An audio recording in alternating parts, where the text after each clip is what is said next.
Boa tarde, meu amigo, boa tarde, minha amiga. São 12 horas e 30 minutos e está no ar a partir de agora o nosso programa Cidade Urgente pela Band Amazonas. Muito boa tarde a você da capital, muito boa tarde a você do interior do estado que sempre acompanha a nossa programação. Hoje, o nosso programa, como sempre, trazendo fatos que aconteceram durante a semana, durante o dia, falando a respeito dos problemas da cidade, dando dicas para você a respeito do direito do consumidor. E também hoje nós teremos uma entrevista com a doutora Graça Prola, ela que é a secretária da Sejusc, a Secretaria de Direitos Humanos, Justiça e Cidadania. Daqui a pouco nós estaremos conversando também ao vivo com a doutora Graça Prola e você pode participar também, já de repente formulando alguma pergunta, já tirando as suas dúvidas, inclusive via WhatsApp.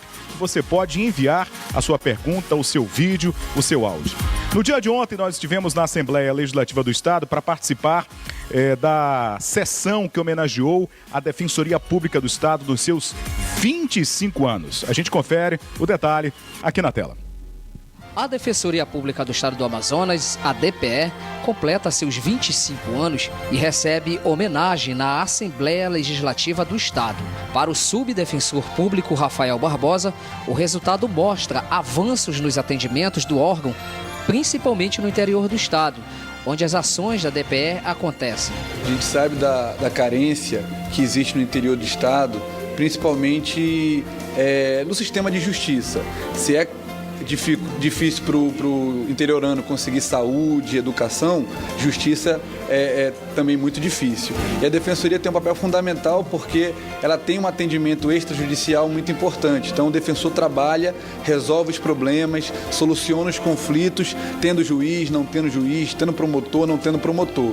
Autoridades e políticos prestigiaram o momento junto com convidados de outros órgãos e a sociedade em geral. O vereador Álvaro Campelo representou a Câmara Municipal de Manaus e falou da importância dos trabalhos realizados pela Defensoria Estadual e também da parceria de ações junto com a Comissão dos Direitos do Consumidor da Câmara Municipal de Manaus.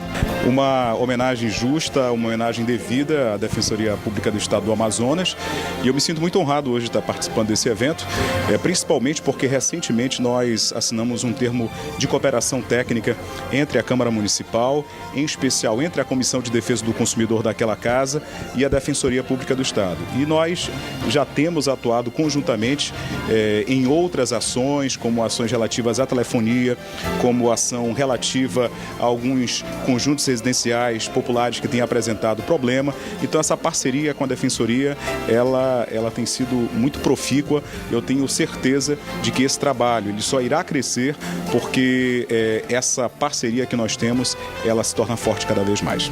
Para o defensor-geral Ricardo Trindade, que recebeu a placa de homenagem das mãos do deputado Platini Soares, a Defensoria Pública ainda tem números positivos e muitos outros avanços que serão realizados no decorrer do ano. Eu poderia destacar o recente concurso, praticamente recente concurso público realizado em 2013, o segundo concurso público, através do qual o ex-governador Omar Aziz determinou a nomeação de 60 defensores públicos de uma vez só, o que fez mais do que duplicar o quadro da Defensoria, que naquela época era só de 47 defensores, os quais estavam todos concentrados na capital. E com a vinda desses novos 60 colegas defensores, hoje nós nos encontramos não só na capital, como praticamente em todos os municípios do interior do estado. Então este foi um grande momento de ampliação da Defensoria. E eu posso destacar a autonomia orçamentária, financeira e administrativa, que foi também reconhecida e consolidada nos governos do hoje senador Omar Aziz e do atual governador professor José Mello. Olha, como eu falei, uma justa e devida homenagem à Defensoria Pública do Estado, que tem desenvolvido um grande trabalho com a população mais carente, com a população realmente que precisa de atenção, precisa de voz, precisa de vez e que precisa ver os seus direitos respeitados. Então, parabéns, eu me senti muito honrado de poder participar desse evento e de saber que esse termo de cooperação que foi assinado entre a Defensoria e entre a Comissão de Defesa do Consumidor tem realmente gerado grandes resultados. Então, parabéns, doutor Ricardo Trindade, parabéns também ao meu querido amigo, doutor Carlos Alberto de Almeida Filho, que sempre tem nos acompanhado aí nas demandas da Comissão de Defesa do Consumidor, nas nossas blitzes de fiscalização e nas ações que são realizadas externamente. Temos uma participação via WhatsApp, é uma pessoa que está desaparecida? Então vamos aqui, voltando aqui à tela. Olha, por favor, nos ajude a divulgar. Minha irmã está desaparecida. O nome dela é Gabriela Teles Duarte, ela tem 25 anos. Se fosse possível a gente poder aproximar essa imagem, né? Daqui a pouco, se der para abrir até a foto, mas deixa eu só ler os dados aqui. A Gabriela está desaparecida desde sábado, dia 11, e segundo informações que foram obtidas, ela estaria em Novo Airão, sendo mantida em cárcere privado. Olha só, em Novo Airão. Então, atenção município de Novo Airão. Essa informação aí, atenção polícia do nosso estado, uma informação aqui gravíssima que está sendo passada. Portanto, quem tiver informação, será que dá para clicar na foto e abrir, Patrick, para a gente mostrar o rosto, exatamente, mostrar aí a imagem dessa moça que está desaparecida, é a Gabriela Teles Duarte. Ela está desaparecida de acordo com informações que não são confirmadas. Ela estaria em Novo Airão, sob cárcere privado. Então, pedindo providências aí da Polícia Civil do nosso estado para investigar essa situação aqui. Temos mais uma participação. Eu vi ali chegando mais uma mensagem de mais um telespectador. Tem como abrir aí? Se a internet colaborar, né, a gente consegue abrir e consegue ver. Bem, daqui a pouco a gente então verifica essa situação, porque agora a gente vai apresentar o quadro Em Defesa dos Seus Direitos, em defesa do consumidor, para que você esteja atento ao que realmente lhe compete. Os detalhes aqui na tela. A cobrança de preços diferenciados nas compras à vista e no cartão de crédito é uma prática ainda utilizada por algumas empresas. Mas nessa modalidade de pagamento, prevalece sempre o preço à vista nas compras efetuadas. O advogado tributário João Bosco da Silva Vieira Filho explica que não pode haver diferença de preços entre transações efetuadas com o uso do cartão de crédito e as que são em cheque ou dinheiro. Ele explica que esta ação infere o Código de Defesa do Consumidor no seu artigo 39, inciso 5º, por exigir do consumidor vantagem manifestamente excessiva. Mesmo as promoções não podem discriminar o usuário do cartão de crédito. Na verdade, não existe diferenciação com relação a valores, né? Quando você compra um cartão de crédito, é a mesma coisa que você estivesse comprando em dinheiro. Então, qual é a diferença que a loja faz? Quando você paga no cartão de crédito, existe uma taxa de administração em que existe um repasse para administrador de cartão de crédito. Pode variar de 3,5% a 4,5%. E aí, para não retirar esse valor do lucro deles, eles aumentam o valor do produto a fim de que não traga prejuízo para ele. Mas isso é uma questão de um abuso, também não deixa de ser uma propaganda abusiva com relação a valores e expor o consumidor a esse tipo de situação. Agora, por exemplo, se você chega numa Select, você chega lá, você não tem dinheiro e você quer pagar no cartão de crédito. Aí o vendedor fala, o senhor só pode comprar um cartão de crédito a tal determinado valor, digamos, 10, 20 reais. Aí, ou seja, por que eles fazem isso? Porque se ele pagar no cartão de crédito, quando eles forem tirar o lucro, isso daí vai trazer um prejuízo para o dono daquele estabelecimento. A mesma coisa quando você vai para uma determinada loja e lá diz um celular. O celular no valor à vista, ou seja, em dinheiro tanto, e no cartão de crédito tanto. Ou seja, a mesma situação. É também uma situação abusiva e que faz com que o consumidor acabe pagando mais caro por aquele produto. Quando o consumidor ele faz uma compra, aquele dinheiro já cai na conta da empresa e aí há um repasse para o administrador do cartão de crédito. Então, é uma compra à vista, não deixa de ser uma compra em dinheiro. A limitação de valores nas compras, tanto no cartão de débito como de crédito, é outra prática que vem sendo denunciada pelos consumidores. O Código também, no artigo 39, estabelece como prática abusiva condicionar o fornecimento de produto ou de serviço a limites quantitativos. João Bosco da Silva Vieira Filho explica que nos dois casos, o fornecedor está sujeito à penalidade prevista no Código de Defesa do Consumidor, com emissão de infração e multa. Isso notoriamente tem ocorrido. Isso também é uma questão que traz para o consumidor um dano, né? Porque viola o patrimônio dele. Há uma desproporção entre o particular e entre o empresário, porque ele impõe aquele poderio dele econômico e o particular aceita se ele quiser.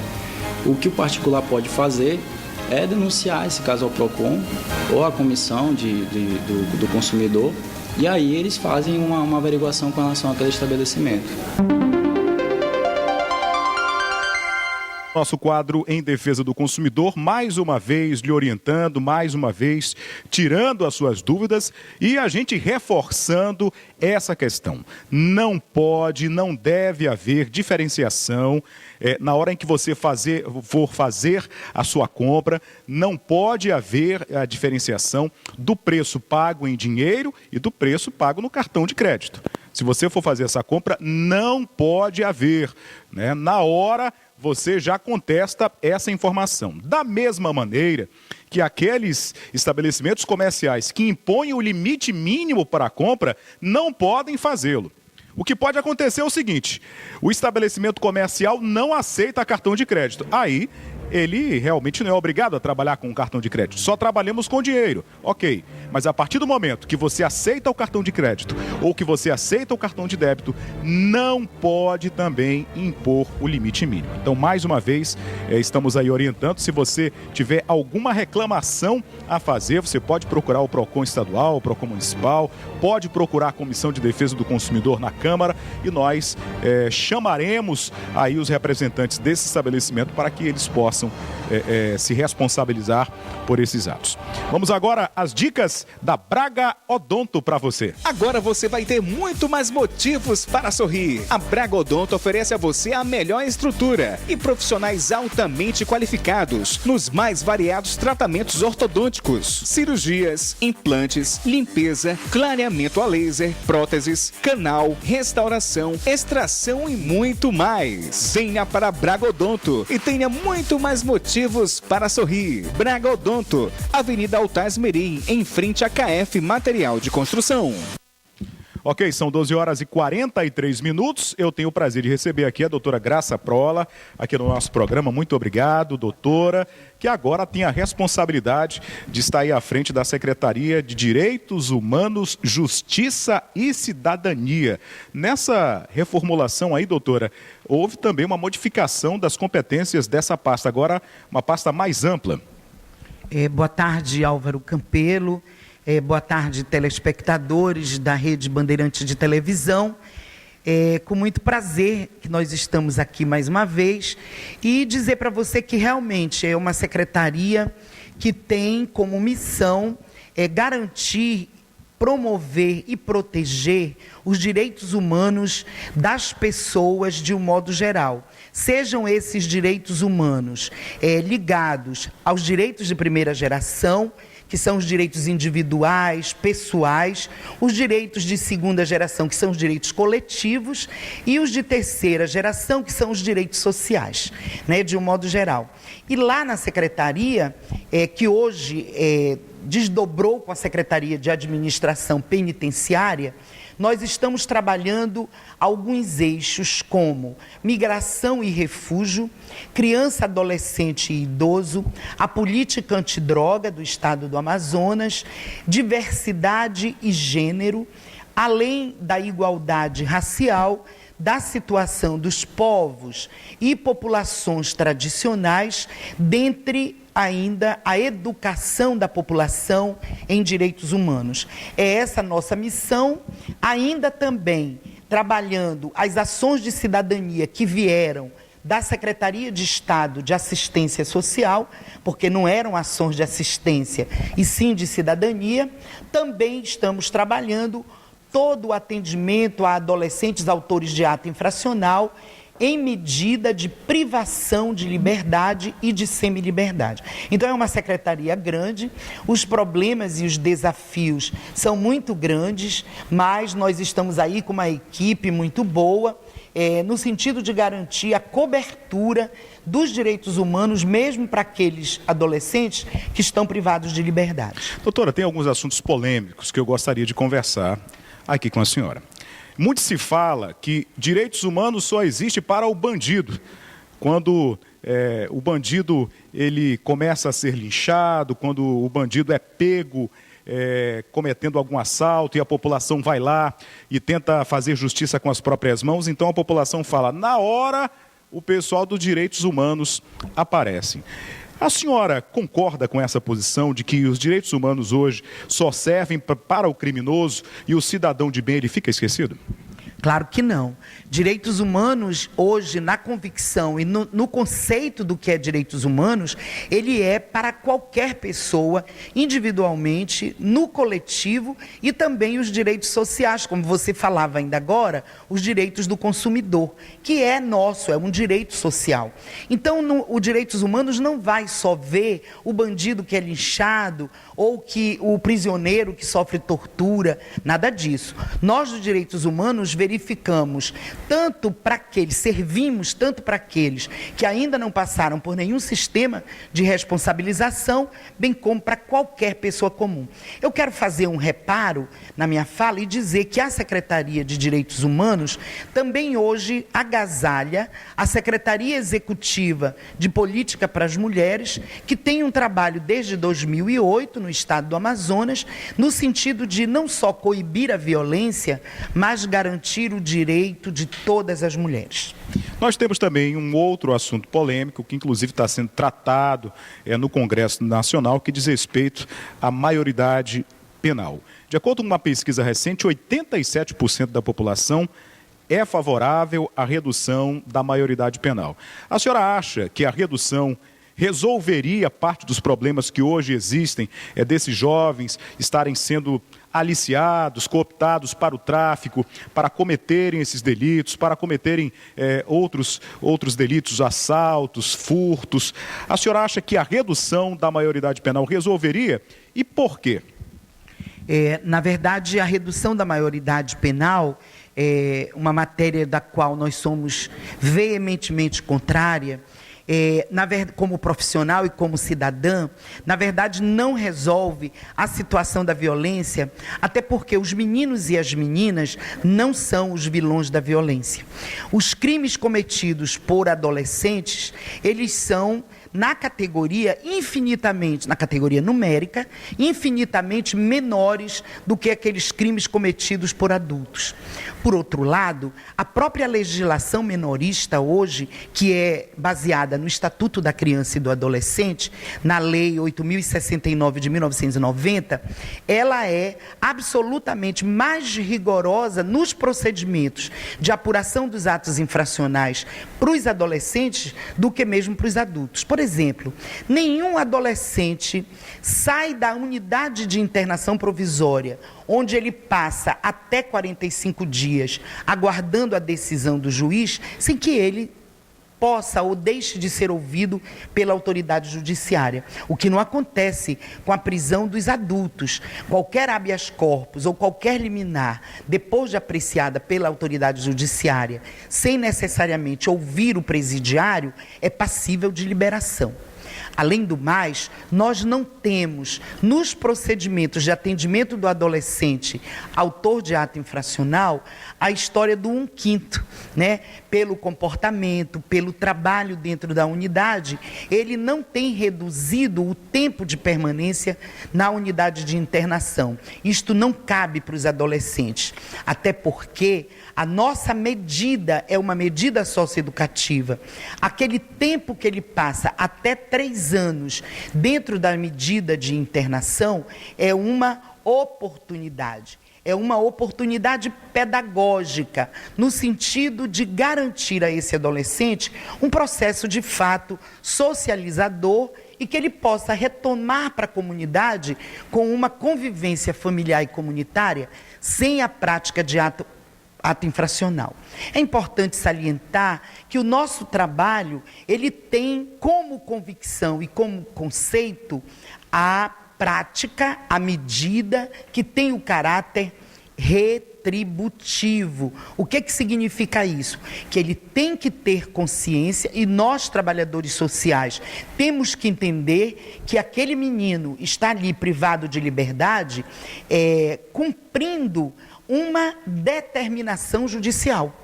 Então, nós temos que saber conciliar o pedagógico com a medida socioeducativa determinada pela autoridade judiciária. Numa analogia, seria com a punição, né, com a penalização desse adolescente, que já é a sua privação de liberdade. Cabendo ao Estado, claro, garantir a esse adolescente ou a essa adolescente todos os direitos inerentes à pessoa humana: escola, profissionalização, lazer, recreação e outras atividades ocupacionais, como fazemos se tivéssemos com os meninos e as meninas livres de qualquer prática de ato infracional. Então, nós nos posicionamos veementemente contrário, até porque, haja visto os resultados do sistema carcerário, nós estaríamos penalizando muito, com certeza, os pretos, os pobres e aqueles que realmente não têm condição de garantir ou de ter garantido uma defesa. Por outro lado, do total de adolescentes da população do estado do Amazonas, que representa 15% dos mais de 2 milhões de habitantes, somente 0,64% está privado de liberdade por crimes considerados graves: assalto à mão armada, roubo seguido de morte, latrocínio, estupro, tráfico, que são as incidências maiores. E sabe qual é o nosso nível de reincidência a considerar os processos transitados e julgados na justiça de adolescentes? É de 0,15%, ou seja, é menos de 2% o nível de reincidência dos meninos. Então, a senhora acha que não resolve? E o que poderia ser feito pelo Estado? E aí, quando eu falo Estado, é claro que a gente está falando de União, a gente está falando do governo do Estado, está falando do município. O que pode ser feito, doutora? É investimento maior em educação para que esses adolescentes não entrem no mundo da criminalidade, no mundo da droga?